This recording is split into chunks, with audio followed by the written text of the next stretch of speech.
सरकार का हर आंकड़ा वो है फर्जी, और हमारा पत्रकार साथी सही बोल रहा है, हम इसको धन्यवाद देते हैं। कुछ ट्रेनें खाली आ रही हैं, सुनने में आया गोरखपुर वाली खाली ट्रेन गई है पूरी, और नहीं मानते अभी वीडियो दिखा सकता हूं मैं आपको। नहीं वो छोड़िए, हम उन पर चर्चा नहीं करना चाहते हैं, लेकिन ये बात मोटी मोटी मान लीजिए कि बीजेपी का हर आंकड़ा फर्जी है। याद कीजिए नोटबंदी में क्या कहा, भ्रष्टाचार कम हो जाएगा, काला धन खत्म हो जाएगा। आज बताइए भ्रष्टाचार कितना बढ़ गया, पत्रकार साथियों से बेहतर कोई नहीं जानता होगा। और इसी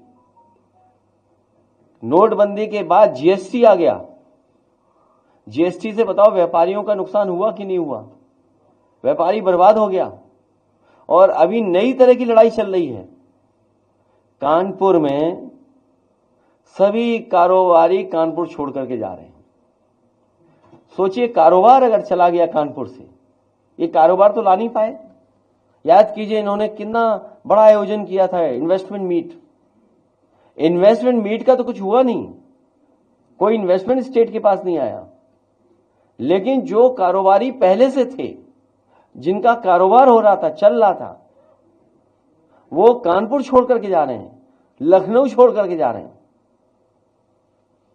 ये इनकी जीएसटी वसूली और इनके भ्रष्टाचार की वजह से छोड़ करके जा रहे हैं। जब ये खबरें और लोग जानेंगे तो जो उत्तर प्रदेश में इन्वेस्टमेंट करना भी चाहते थे, वो इस तरह की लूट और बेईमानी के बाद कोई भी यहां पर इन्वेस्ट करने नहीं आ रहा है। और सोचिए झगड़ा क्या है, झगड़ा पता नहीं क्या है। अभी गोरखपुर में एक उद्योगपति जो भारतीय जनता पार्टी के समर्थक थे बहुत, उनका छापा पड़ा, 600 करोड़ की टैक्स चोरी का सवाल उठाए। 200 करोड़ और बढ़ा देते हैं। इसी तरह कानपुर वाले जानते होंगे, भारतीय जनता पार्टी के बहुत बड़े समर्थक, उनके यहां भी छापा पड़ा। तो ये बात मैं इसलिए कह रहा हूं कि भारतीय जनता पार्टी के लोग भी अब जान गए हैं कि भारतीय जनता पार्टी उनकी भी सगी नहीं बची है। दुनिया का सबसे बड़ा धार्मिक आयोजन है महाकुंभ, और कई देशों के जितनी संख्या होगी उससे ज्यादा संख्या उस महाकुंभ में स्नान करके लोग अपने जीवन को धन्य करते हैं। भारत की संस्कृति और सभ्यता पूरे दुनिया में स्थापित हो रही है, पूरी दुनिया इसको स्वीकार कर रही है। कई देशों के श्रद्धालु आज महाकुंभ में आकर के अपने जीवन को धन्य कर रहे हैं। अखिलेश जी को भारतीय संस्कृति और सभ्यता से क्या रार है कि बार बार प्रश्न उठाते हैं।